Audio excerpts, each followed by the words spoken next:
Noy, noy, noy. Palag kog uli ani. Ato lang sa unahan. Saan ka ba nanggaling, Noy? Doon sa sagbutan. Sagbutan. Gusto mo bang tumambay? Tambay ka muna. Gusto mo bang mag-cellphone? Cellphone ka muna.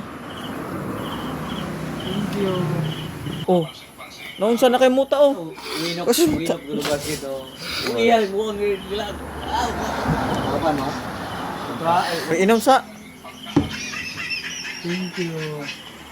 1 hour later. May nakita akong lalaki nagwawalis kahit gabi na at sinabi kong saan ka ba nakatira? Doon sa sagbutan. At sinabi kong gusto mo bang magtambay? At dyan ay nakita mong pinaupo ko na siya. Kasi professional tambay kami. Gusto ko rin siyang tulungan maging isang tambay. At dyan nakita mo binigyan ko siya ng cellphone kasi siya lang ang walang cellphone. At dyan siya ay napaluwa dahil binigyan ko siyang cellphone. At pinahid ko na lang kasi wala siyang tissue. At yung sinina ko na lang. Nakita mo naman grabe ang iyak niya dyan. Dahil sa kakaiyak niya binigyan ko siya ng tambal. At doon siya ay nakabiglang tulog.